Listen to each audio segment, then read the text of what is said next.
Hi everyone, welcome to Jai's home tales. ಎಲ್ಲ ಹೇಗಿದ್ದೀರಾ? ಇವತ್ತು ನಾನು ರೈಸ್ ಸೋಪ್ನ ಮನೆಯಲ್ಲಿ ಸುಲಭವಾಗಿ ಹೇಗೆ ಮಾಡೋದು ಅಂತ ತೋರಿಸ್ಕೊಡ್ತೀನಿ. ರೈಸ್ ಸೋಪ್ಗೆ ಅಲೋವೆರಾ ಹಾಗೂ ಆಲೂಗಡ್ಡೆ ಹಾಕೋದ್ರಿಂದ ಚರ್ಮ ಬಹಳ ಬ್ರೈಟ್ ಆಗುತ್ತೆ ಹಾಗೂ ಸ್ಮೂತ್ ಆಗಿರುತ್ತೆ. ಏನೇ ಕಲೆಗಳಿದ್ರೂ ಅದು ಕಮ್ಮಿ ಆಗ್ತಾ ಹೋಗುತ್ತೆ. ಹಾಗೂ ನಾನು ಈ ಸೋಪ್ಗೆ ಯಾವುದೇ ಕಲರ್ ಕೂಡ ಬಳಸಿಲ್ಲ. ಆರ್ಗ್ಯಾನಿಕ್ ಆಗಿ ಮನೇಲಿ ಸುಲಭವಾಗಿ ಹೇಗೆ ಸೋಪ್ ಮಾಡೋದು ಅಂತ ನೋಡೋಣ. ಇಲ್ಲಿ 4 ಸ್ಪೂನ್ ಅಷ್ಟು ನಾನು ಅಕ್ಕಿನ ತಗೊಳ್ತಾ ಇದ್ದೀನಿ. ಮಾಮೂಲಿ ನಾವು ಸೋನಾ ಮಸೂರಿ ಅಕ್ಕಿ ಆದ್ರೂ ತಗೋಬಹುದು, ದೋಸೆ ಅಕ್ಕಿ ಆದ್ರೂ ತಗೋಬಹುದು. ಚೆನ್ನಾಗಿ ತೊಳ್ಕೊಬೇಕಾಗತ್ತೆ, ಇದು ಬಹಳ ಮುಖ್ಯ. ಸುಮಾರು 4-5 ಸತಿ ತೊಳ್ಕೊಂಡು ಆ ನೀರು ಫುಲ್ಲು ಕ್ಲಿಯರ್ ಆಗಿರ್ಬೇಕು, ಅಲ್ಲಿ ತನಕ ಚೆನ್ನಾಗಿ ತೊಳ್ಕೊಬೇಕು. ನೆನೆಸ್ಕೊಳ್ಳೋ ಅವಶ್ಯಕತೆ ಇಲ್ಲ. ತೊಳೆದ ನಂತರ ಇದನ್ನ ಒಂದು ಕಾಟನ್ ಬಟ್ಟೆ ಮೇಲೆ ಈ ರೀತಿ ಹರಡಿ ಸುಮಾರು ಅರ್ಧ ಇಂದ 3/4 ಗಂಟೆಯಷ್ಟು ಒಣಗಿಸ್ಕೋಬೇಕಾಗತ್ತೆ. 4 ಸ್ಪೂನ್ ಆಗಿರೋದ್ರಿಂದ ಬೇಗ ಒಣಗ್ಬಿಡುತ್ತೆ, ಬಿಸಿಲಲ್ಲಿ ಒಣಗಿಸೋ ಅವಶ್ಯಕತೆ ಇಲ್ಲ. ಅಕ್ಕಿ ಎಲ್ಲ ಒಣಗೋ ಅಷ್ಟರಲ್ಲಿ ನಾವು ಅಲೋವೆರಾ ಇಂದ ಜೆಲ್ ತೆಗೆದಿಟ್ಕೊಳ್ಳೋಣ. ಸಾಮಾನ್ಯ ಎಲ್ಲರ ಮನೆಯಲ್ಲೂ ಅಲೋವೆರಾ ಗಿಡ ಇರುತ್ತೆ. ಇಲ್ಲ ಅಂತಂದ್ರೆ ಅಲೋವೆರಾ ಜೆಲ್ ನಮ್ಗೆ ಏನ್ ಸಿಗುತ್ತೋ ಹೊರಗಡೆ ಅಂಗಡಿಯಲ್ಲಿ ಅದನ್ನು ಬಳಸ್ಬೋದು. ನಿಮ್ಗೆಲ್ಲ ಗೊತ್ತಿರೋ ಹಾಗೆ ಇದು ಬಹಳ ಚರ್ಮಕ್ಕೆ ಒಳ್ಳೇದು. ಇದು ಒಳ್ಳೆ ಮಾಯಿಶ್ಚರ್ ಕೊಡುತ್ತೆ. ಮತ್ತೆ ಏನಾದ್ರೂ ಸಣ್ಣ ಗಾಯ ಅಲ್ಲ ಇದ್ರೂ ಬೇಗ ಹೀಲ್ ಆಗ್ಬಿಡುತ್ತೆ. ಮತ್ತೆ ಇದು ಸ್ಕಿನ್ ಟೆಕ್ಸ್ಚರ್ ಇಂಪ್ರೂವ್ ಆಗುತ್ತೆ, ಸ್ಮೂತ್ ಆಗಿ ಬ್ರೈಟ್ ಆಗುತ್ತೆ. ಅಲೋವೆರಾ ಜೆಲ್ ಅಲ್ಲಿ ಕೂಲಿಂಗ್ ಎಫೆಕ್ಟ್ ಇರೋದ್ರಿಂದ ತುಂಬಾ ತಂಪು ಮಾಡುತ್ತೆ. ಸ್ಕಿನ್ ಅಲ್ಲಿ ಏನಾನ ರ್ಯಾಷಸ್ ಇದ್ರೆ ಅಲ್ಲ ಅದು ಬೇಗ ಕ್ಯೂರ್ ಆಗತ್ತೆ. ಸೊ ಇದನ್ನೆಲ್ಲ ಈ ರೀತಿ ಒಂದು ಸ್ಪೂನ್ ಅಥವಾ ನೈಫಿನ ಸಹಾಯದಿಂದ ಸ್ಕೂಪ್ ಔಟ್ ಮಾಡಿಕೊಂಡು ಒಂದು ಬೌಲಲ್ಲಿ ಇಟ್ಕೊಳ್ತಾ ಇದ್ದೀನಿ. ಸುಮಾರು 1 to 2 ಟೇಬಲ್ ಸ್ಪೂನ್ ಅಷ್ಟು ಅಲೋವೆರಾ ಜೆಲ್ನ ನಾನು ಮಿಕ್ಸಿಗೆ ಹಾಕೊಂಡು ನೀರಿಲ್ಲದೆ ಈ ರೀತಿ ಬ್ಲೆಂಡ್ ಮಾಡಿ ಒಂದು ಕಪ್ಪಲ್ಲಿ ಇಟ್ಕೊಳ್ತಾ ಇದ್ದೀನಿ.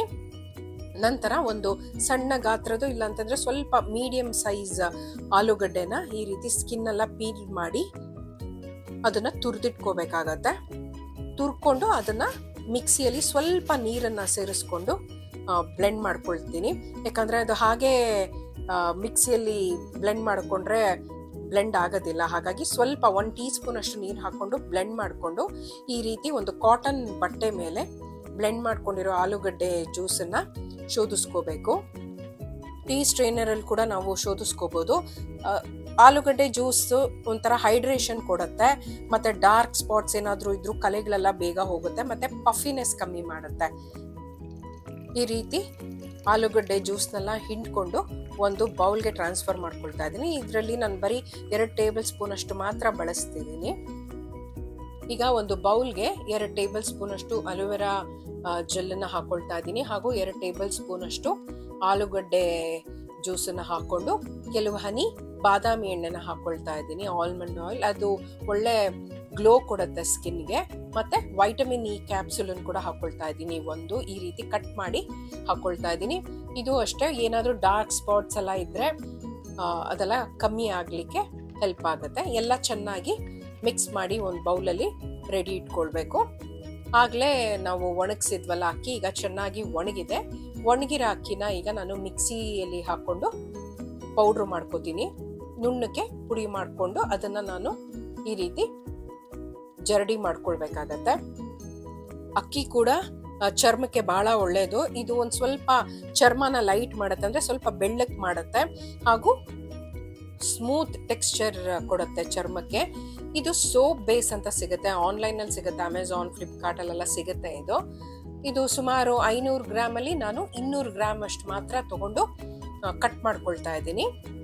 ಇದು ತರ ಸಣ್ಣ ಕ್ಯೂಬ್ ಆಗಿ ಕಟ್ ಮಾಡಿಕೊಂಡು, ಇದು ವೈಟ್ ಆಗಿ ಟ್ರಾನ್ಸ್ಪರೆಂಟ್ ಆಗಿರುತ್ತೆ, ಇದು ಗ್ಲಿಸರಿನ್ ಬೇಸ್ ಆಗಿರುತ್ತೆ. ಇದು ಈ ರೀತಿ ಕಟ್ ಮಾಡಿಕೊಂಡು ಇದನ್ನ ಡಬಲ್ ಬಾಯ್ಲರ್ ಮೆಥಡ್ ಅಲ್ಲಿ ಕರ್ಗಿಸ್ಕೋಬೇಕಾಗತ್ತೆ. ನಾವು ಚಾಕ್ಲೇಟ್ಗೆಲ್ಲ ಹೇಗೆ ನೀರನ್ನ ಕುದಿಸಿ ಅದ್ರ ಮೇಲೆ ಒಂದು ಪಾತ್ರೆ ಇಟ್ಟು ಕರ್ಗಿಸ್ತೀವೋ ಅದೇ ರೀತಿ ಒಂದು ಪಾತ್ರೆಯಲ್ಲಿ ನೀರನ್ನ ಕುದಿಲಿಕ್ಕಿಟ್ಟು ಒಂದು ಬೌಲ್ಗೆ ನಾವು ಈ ಸೋಪ್ ಬೇಸನ್ನ ಹಾಕೊಂಡು ನಿಧಾನಕ್ಕೆ ತಿರುಗಿಸ್ಕೊಡ್ತಾ ಕರ್ಗಿಸ್ಕೋಬೇಕು. ಇದು ಪೂರ್ತಿ ಈ ರೀತಿ ಕರಗಬೇಕು. ಬೇಸ್ ಎಲ್ಲ ಚೆನ್ನಾಗಿ ಮೆಲ್ಟ್ ಆದ್ಮೇಲೆ ಆಗ್ಲೇ ನಾವು ಮಿಕ್ಸ್ ಮಾಡಿ ಇಟ್ಕೊಂಡಿದ್ವಲ್ಲ ಆಲೂಗಡ್ಡೆ ಜ್ಯೂಸ್ ಮತ್ತೆ ಅಲೋವೆರಾ ಜ್ಯೂಸ್ ಹಾಗೂ vitamin E capsule, almond oil ಕೂಡ ಹಾಕಿದೀವಿ. ಜೊತೆಗೆ ಜರಡಿ ಮಾಡಿ ಇಟ್ಕೊಂಡಿದ್ವಲ್ಲ ಅಕ್ಕಿ ಹಿಟ್ಟನ್ನು ಹಾಕೊಂಡು ಸ್ವಲ್ಪನೂ ಗಂಟಿಲ್ದೇ ಇರಂಗೆ ಚೆನ್ನಾಗಿ ಮಿಕ್ಸ್ ಮಾಡ್ಕೋಬೇಕು. ಸ್ವಲ್ಪ ತಣ್ಣಕ್ಕಾದ್ಮೇಲಾದ್ರೂ ಮೌಲ್ಡ್ಗೆ ಹಾಕೋಬಹುದು ಅಥವಾ ಸ್ವಲ್ಪ ಬಿಸಿ ಇದ್ರೂ ಹಾಕೋಬಹುದು, ತೊಂದರೆ ಇಲ್ಲ. ಈ ರೀತಿ ಸಿಲಿಕಾನ್ ಸೋಪ್ ಮೌಲ್ಡ್ಸ್ ಸಿಗುತ್ತೆ. ಇಲ್ಲ ಅಂತಂದ್ರೆ ಯಾವ್ದಾದ್ರು ಸ್ಟೀಲ್ ಕಂಟೈನರ್ ಅಲ್ಲಿ ಕೂಡ ನಾವು ಹಾಕೊಬಹುದು. ಸುಮಾರು 2 ರಿಂದ 3 ಅವರ್ ನಾನು ಇದನ್ನು ಸೆಟ್ ಮಾಡ್ಲಿಕ್ಕೆ ಬಿಡ್ತೀನಿ. ತುಂಬಾ ಬೇಗ ಆಗ್ಬೇಕು ಅಂತಂದ್ರೆ ಫ್ರೀಸರ್ ಅಲ್ಲಿ ಇಟ್ರೆ 1 ಅವರ್ಗೆ ಸೆಟ್ ಆಗ್ಬಿಡುತ್ತೆ. ನಾನಿಲ್ಲಿ 3 ಅವರ್ ಹೊರಗಡೆ ಇಟ್ಟು ಈ ರೀತಿ ಸೆಟ್ ಮಾಡ್ಕೊಂಡಿದ್ದೀನಿ. ಸಿಲಿಕಾನ್ ಆಗಿರೋದ್ರಿಂದ ಸುಲಭವಾಗಿ ಬಂದ್ಬಿಡತ್ತೆ, ಒಂದ್ ಸ್ವಲ್ಪನೂ ಅಂಟೋದಿಲ್ಲ. ನೋಡಿದ್ರಲ್ಲ ಎಷ್ಟು ಸ್ಮೂತ್ ಆಗಿ ಬಂದಿದೆ ಅಂತ. ಇದು ನಾವು ಏನು ಕೆಮಿಕಲ್ ಪ್ರಿಸರ್ವೇಟಿವ್ಸ್ ಏನು ಬಳಸಿಲ್ದೇ ಇರೋದ್ರಿಂದ ಇದು ಶೆಲ್ಫ್ ಲೈಫು ಸುಮಾರು ತಿಂಗಳೆಲ್ಲ ಇಡಕ್ಕಾಗೋದಿಲ್ಲ. ಕಮ್ಮಿ ಕ್ವಾಂಟಿಟಿಯಲ್ಲಿ ಮಾಡಿಕೊಂಡು ಬೇಗ ಬಳಸ್ಬೇಕಾಗತ್ತೆ. ಬರೀ ಅಕ್ಕಿಯಿಂದಾನೇ ಅಲ್ಲ, ಬೀಟ್ರೂಟ್ ಇಂದ ಇರ್ಬೋದು, ಇಲ್ಲ ನಿಂಬೆ ಹಣ್ಣಿನಿಂದ ಲೆಮನ್ ಸೋಪ್ ಮಾಡ್ಕೋಬಹುದು, ಇಲ್ಲ ಫ್ರೂಟ್ ಬೇಸ್ಡ್ ಸೋಪ್ ಮಾಡ್ಕೊಳ್ಬಹುದು.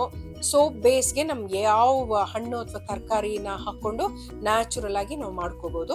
ಇನ್ನೊಂದು, ನಾವು ಹೊರಗಡೆ ಸಿಗುವಂತ ಸೋಪ್ ಅಲ್ಲಿ ಫೋಮಿಂಗ್ ಏಜೆಂಟ್ಸ್ ಹಾಕಿರ್ತಾರೆ, ಹಾಗಾಗಿ ತುಂಬಾ ನೊರೆ ಬರುತ್ತೆ. ನಾವು ನ್ಯಾಚುರಲ್ ಇಂಗ್ರೀಡಿಯೆಂಟ್ಸ್ ಇಂದ ವಿತೌಟ್ ಕೆಮಿಕಲ್ಸ್ ಮಾಡಿರೋದ್ರಿಂದ ತುಂಬಾ ಏನು ನೊರೆ ಬರೋದಿಲ್ಲ. ನೋಡಿ, ಇಷ್ಟು ಮಾತ್ರ ಬರುತ್ತೆ. ಬಟ್ ಸ್ಕಿನ್ ಬಹಳ ಚೆನ್ನಾಗಾಗತ್ತೆ, ಬ್ರೈಟ್ ಆಗಿ ಸ್ಮೂತ್ ಆಗತ್ತೆ. ನಾನಿಲ್ಲಿ ಕೆಮಿಕಲ್ ಬೇಸ್ಡ್ ಪ್ರಿಸರ್ವೇಟಿವ್ ಏನು ಬಳಸಿಲ್ಲ, ಹಾಗಾಗಿ ಚರ್ಮಕ್ಕೆ ಏನು ಹಾನಿ ಆಗೋದಿಲ್ಲ. ನೋಡಿದ್ರಲ್ಲ, ಸುಲಭವಾಗಿ ಮನೆಯಲ್ಲಿ ಆರ್ಗ್ಯಾನಿಕ್ ಆಗಿ ಹೇಗೆ ಸೋಪನ್ನ ಮಾಡ್ಕೋಬಹುದು. ನೀವು ಖಂಡಿತ ಎಲ್ಲ ಟ್ರೈ ಮಾಡಿ ಹೇಗೆ ಬಂತು ಅಂತ ಕಮೆಂಟ್ ಮಾಡಿ. ಮುಂದಿನ ವಿಡಿಯೋದಲ್ಲಿ ಮತ್ತೆ ಸಿಗೋಣ.